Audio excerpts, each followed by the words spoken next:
میرے نبی پاک صلی اللہ علیہ وسلم نے 3 باتیں بیان کی اور بڑے میٹھے، بڑے ٹھنڈے، بڑے خوبصورت. اس خدا را جنہوں نے بچیوں کے رشتے کرنے، منت کر رہا ہوں انہوں نے بچوں کے رشتے کرنے، خدا را ان کی بنیاد صحیح رکھنا. ہم تو ایک سائیڈ پہ ہو جائیں گے، بڑے لوگ تو بڑی جلدی کونوں میں گھس جائیں گے. ان کو آگ میں نہ جھونکنا. خدا را بیٹے کے ساتھ ظلم نہ کرنا، بیٹی کے ساتھ زیادتی نہ کرنا. ان کو ساری زندگی آپس میں جھگڑنے کے لیے تنہا نہ چھوڑ دینا. میرے نبی کریم صلی اللہ علیہ وسلم نے فرمایا 3 چیزیں دیکھ کے لوگ شادی کرتے ہیں. حضور کیا؟ اللہ کے حبیب نے فرمایا لوگ دولت دیکھ کے شادی کرتے ہیں. اپنی بیٹے اور بیٹے کی شادی دولت دیکھ کے نہ کرنا، دولت متکبر بنا دیتی ہے. لفظ حدیث میں فرمایا نہ خالی دولت نہ دیکھنا، خالی دولت دیکھ کے شادی نہ کرنا، یہ متکبر بنا دے گی. اور جو بی دولت لے کے آئے گی، جب وہ خامد کو عزت نہیں دے رہی تو خامد کی ماں کا تو دوسرا حصہ ہے، خامد کے باپ کا تو تیسرا درجہ ہے، اس کے بہن بھائیوں کا تو چوتھا درجہ ہے. تو بھائی جو خامد کو ہی سمجھتی ہے کہ یہ تو میری دولت کے پیچھے آیا ہے تو کسی اور کو کس نظر سے وہ دیکھے گی. میرے نبی کریم علیہ السلام نے فرمایا لوگ چہرے کی ظاہری خوبصورتی دیکھ کے شادی کرتے ہیں، ظاہری خوبصورتی دیکھ کے، خالی حسن دیکھ کے شادی نہ کرنا، یہ تو سرکش بنا دیتا ہے. حضرت ابو بکر شبلی رحمۃ اللہ علیہ صوفی بزرگ تھے. ایک نوجوان آ گیا، کہنے لگا حضور میں آپ کی بیٹی پہ عاشق ہو گیا ہوں، اور میں ڈائریکٹ اس کی طرف نہیں گیا، میں نے اس کو کوئی وسوسہ دے کے اپنے ساتھ اس کو ایڈجسٹ کرنے کی کوشش نہیں کی، میں اخلاقیات کے دائرے میں رہ کے رشتہ لینے آیا ہوں. فرمایا تجھے میری بیٹی کی کون سی چیز اچھی لگی؟ نوجوان کہنے لگا خوبصورت بڑی ہے. آپ نے فرمایا ٹھیک ہے تو 1 مہینے کے بعد آنا، میں تیرا رشتہ کر دوں گا. حضرت نے اس کو دوائی کھلائی، بچی کو دست آنے لگے، پخانے لگ گئے. 1 مہینہ سارا وہ پخانے کرتی رہی. وہ جو پخانہ کرتی تو ایک مٹکے میں گھڑے میں سنبھال دیتے. 1 مہینے کے بعد وہ نوجوان آیا، اس نے دیکھا کہ اس کی آنکھوں کے نیچے سیاہیاں پڑ گئی ہیں، رنگ بدل گیا ہے، کمزور ہو گئی ہے، ہاتھ کانپتے، ہڈیوں کا گٹھا بن کے لگی ہوئی ہے. فرمایا آجا میں تیار ہوں. پردہ ہٹایا کہ جی میری بیٹی ہے شادی. کہنے لگا میں نے تو نہیں اس سے شادی کرنی.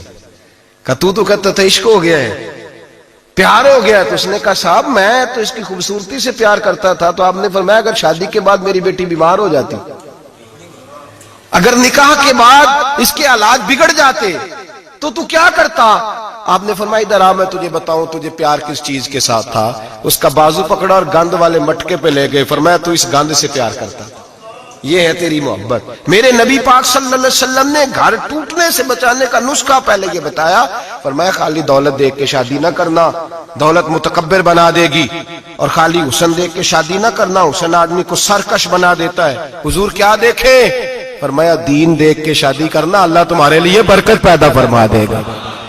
دین دیکھ کے نکاح کرو، دین دیکھ کے نکاح کرو. محبوبہ یہ دین والا لفظ کس کے لیے ہے؟ فرمایا ادھر آؤ، کائنات میں اگر اللہ نے سب سے شان والی بیٹی دی ہے تو مجھے دی ہے، اور میں اس علی کو دے رہا ہوں جس کا مکان بھی کوئی نہیں، کاروبار بھی کوئی نہیں، جس علی کا بظاہر کوئی بینک بیلنس نہیں، کوئی مربع نہیں، کوئی شے نہیں. حضور علی کے پاس کیا ہے؟ فرمایا میرا علی عشاء کے بعد قرآن شروع کرتا ہے تو فجر سے پہلے ختم کر دیتا ہے.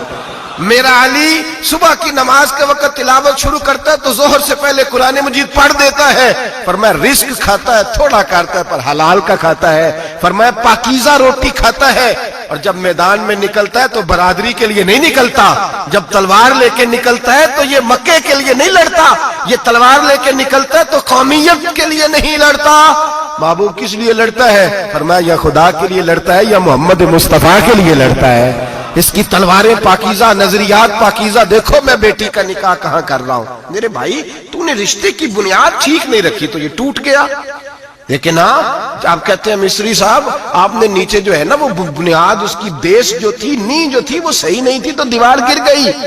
جب بنیادی حسن تھا تو مان پڑ گیا، ختم ہو گیا معاملہ. جب بنیادی دولت تھی تو کب تک لالچ پورا ہوگا، کب تک آپ دیں گے؟ دین اللہ کرے ایسے لوگ بھی ملیں جو کہے پہلے پوچھ لینا بچہ نمازی ہے کہ نہیں. اللہ کرے کہ رشتے ڈھونڈتے وقت یہ کوئی پوچھنے لگ جائے. اللہ کرے کہ کوئی پوچھنے لگ جائے کہ بچی پردہ دار ہے کہ نہیں. اللہ کرے کوئی پوچھنے لگ جائے کہ بچہ قرآن شریف کے ساتھ دلچسپی رکھتا ہے کہ نہیں، اسے حضور کی نعتیں اچھی لگتی ہیں کہ نہیں، وہ نبی پاک کے نام کا نعرہ لگانا جانتا ہے کہ نہیں، کبھی اس کی آنکھوں میں مصطفیٰ کے لیے کوئی آنسو آیا ہے کہ نہیں. کبھی وہ تڑپا ہے کہ نہیں, کبھی وہ رویا ہے کہ نہیں, کبھی اسے محبوب پاک علیہ السلام کی غلامی پہ ناز ہوا ہے کہ نہیں, کبھی ایسا ہوا ہے کہ وہ سر پہ پگڑی باندھ کے, چہرے پہ داڑھی سجا کے, سفید رنگ کا جوڑا پہن کے شیشے کے آگے کھڑے ہو کے کہتا ہو آج میں بڑا حسین لگ رہا ہوں اس لیے کہ میں اپنے محمد عربی کے لباس پہ لپٹا ہوا ہوں, اپنے رسول کا میں نے انداز اپنایا ہے. اللہ کرے ایسے بھی ہونے لگے. یہاں تک ہوتا ہے اماں کہتی ہے بیٹے پیر صاحب سے کہنا تھوڑا موقع دیں, تیری شادی کر لیں, اس کے بعد ٹھیک ہے پھر داڑھی شاڑی. تو میں کہا کرتا ہوں بی بی لانی کاہے کو ہے جسے داڑھی پسند نہیں, لانی کاہے کو ہے جس کو داڑھی پسند نہیں. اگر ہماری بچیاں چھوڑ دیں ڈائجسٹ پڑھنا, چھوڑ دیں ادھر ادھر کی مووی دیکھنا, اور وہ کتاب و سنت پر آ جائیں, تو بہت سارے مسائل ایسے ہیں جو الجھنے سے پہلے ہی سلجھے ہوئے ہیں. آپ کو بڑے درد سے یہ بات عرض کرتا ہوں, اگر دن میں 100 لوگ مسئلہ پوچھتے ہیں نا شریعت کا, تو ان میں 95 لوگ وہ ہوتے ہیں جو طلاق کا مسئلہ پوچھتے ہیں. والد صاحب نے, بیٹی کے والد صاحب نے 2 مہینے پہلے آرڈر دیا ہوتا ہے فرنیچر کا.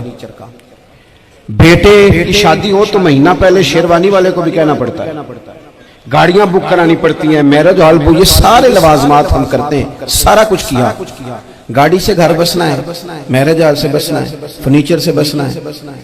ہم نے سارا کچھ ان کو بتایا, لیکن کاش 2 گھنٹے بچی کسی معلمہ کے پاس جاتی, بچہ کسی استاد کے پاس جاتا, نکاح طلاق کے مسئلے بھی سیکھتے. میں دعوے سے کہتا ہوں اگر ہمیں پتہ چل جائے کہ 3 طلاقیں اکٹھی نہیں دینی چاہیے, کیونکہ دے دیں تو ہو جاتی ہیں, اگر ہمیں سمجھ آ جائے کہ نہیں دینی چاہیے, یہ مسئلہ بیان ہو, اور یہ والے مسئلے محفلوں میں بھی نہیں بیان کر سکتے, اس لیے کہ لوگ کہیں گے مسئلہ تو وہ بیان کریں گے, اس پہ نعرے لگیں گے. آپ قوم کو یہ کیا بتا رہے ہیں, یہ تو چھوٹا عالم بتاتا ہے معاذ اللہ اس طرح کی باتیں, کہ بڑی بڑی کوئی نقطے کی بات